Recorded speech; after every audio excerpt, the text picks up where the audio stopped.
In the first week of my PhD, my supervisors gave me 5 books to read and asked me not to bother reading too many papers. This worried me. I thought the life of a PhD student and researcher revolved around reading loads of papers really quickly. It's common advice. The more and faster you read, the better it is for your research. There is so much content on the internet which tirelessly promotes this sort of messaging. How to read really quickly, how to be super efficient in reading loads of papers. But this quickly leads to a toxic productivity culture where more is always better. It also echoes consumer culture where consuming more is just always encouraged. And I hate this hyperproductive, hyperconsumption culture.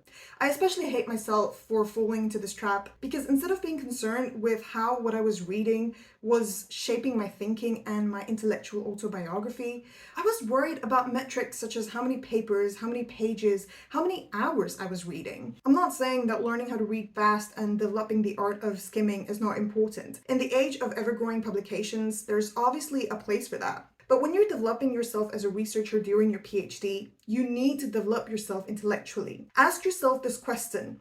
How much can you really develop yourself intellectually from quickly skim reading hundreds of papers? I don't at all have a problem with reading more. We need to do that and we want to do that. But I believe that you should be able to read better before you can read more. You need to engage in reading practices that are conducive to shaping and forming your intellectual style. So today I'm going to share a couple of tips that have helped me in my journey towards becoming a better reader. It's not a journey that took me just a few days or weeks for that matter. It has been in the making since the day my supervisors gave me those 5 books to read in the first week of my PhD nearly 3 years ago. So it's taken me a while to reach a point where I'm not just satisfied with the pace and quantity of my reading, but importantly, the quality of my reading sessions. And I know that wanting to read better is much easier said than done, especially when you have no idea where to start, which is why I'm going to give you a few starting points in this video. First, some basic advice. Reading is very similar to exercising. We all want to be strong and be in good shape physically, but it's something that doesn't happen very easily.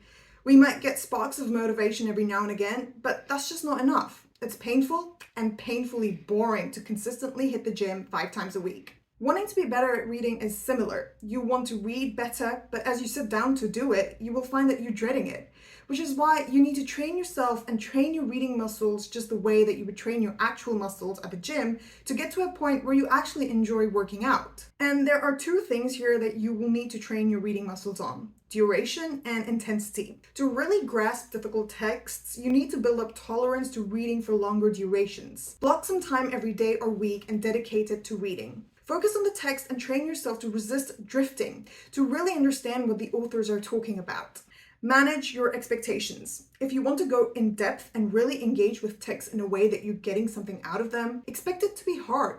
Why would you expect that being intellectually moved by text is easy? So you need to go slow first and then move on to reading more and reading deeper. It's similar to how with weightlifting, you don't just go and pick up a 15-kilo dumbbell straight off if you've never lifted any weights before. You will likely start with a 2-kilo dumbbell first and then you slowly start progressing. Keep the same analogy in mind when you start developing and training your reading muscles. Now for some practical advice. First, if you want to read better, you need to get into the habit of reading everything more than once. Even really experienced scholars have said to me that they find it really hard to engage with texts by only reading them once. This is because the author's arguments and intentions are usually not apparent in the first read. Also, arguments tend to be holistic. The different sections of a paper or a book chapter tend to dance together with each other for building up that argument. So to be able to understand arguments holistically, you need to do 2 reads. The first read is what I call a cheap thrills read. So you whiz through a section, a paper, or a book chapter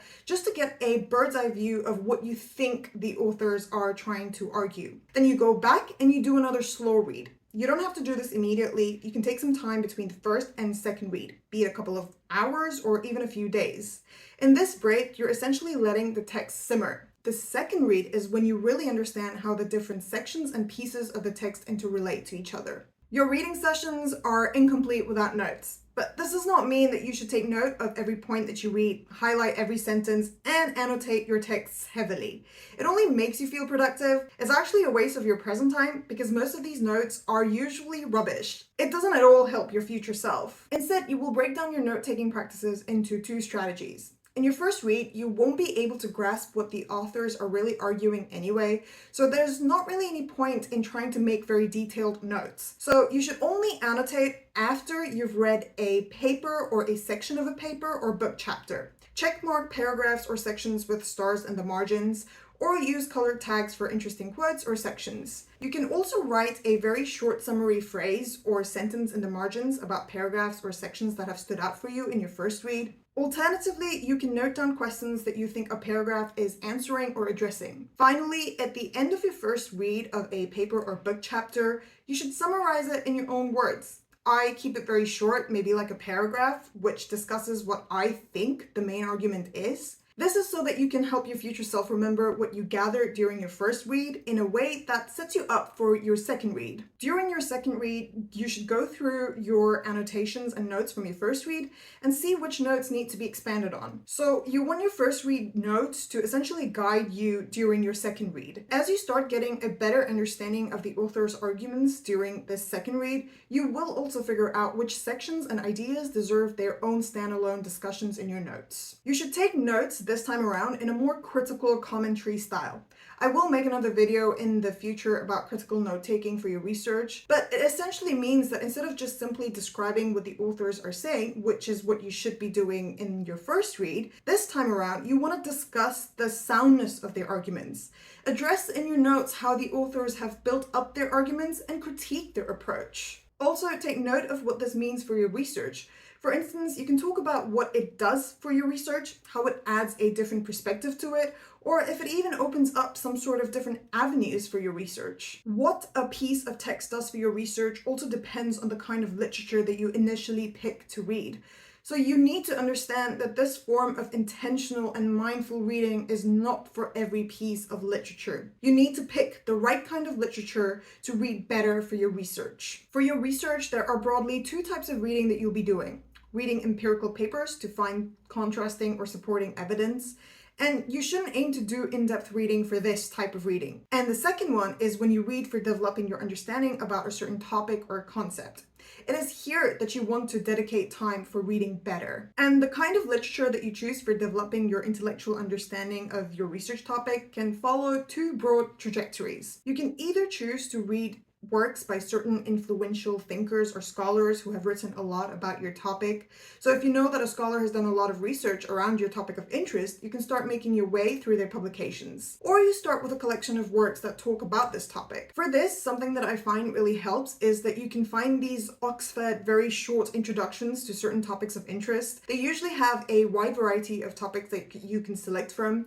So I got one which was an introductions to identity, and it was pretty helpful for developing my reading list around this topic. Sometimes you can also find introductory collections about certain topics. For instance, when I was first introduced to new materialism, I read a book called Sociology and New Materialism, and it was a great warm-up for exploring further related and core texts to new materialism. These types of introductory books help you figure out which texts you might want to then go ahead and read in depth to inform your understanding of a certain topic. The key takeaway here is that you need to be decisive about the kind of materials that you wish to read intentionally and engage with before you spend your time and money on them. And far more importantly, you need to realize that the kind of literature you read will shape the kind of person you become intellectually. So you need to really think about the kind of scholar and researcher you want to become, because what you feed yourself is who you become. Treat the literature that you engage with like they are your companions and mentors. Just the way that you want to surround yourself with good people, you want to choose literature that will help you develop your intellectual style. Your self-formation is influenced by the literature that you read,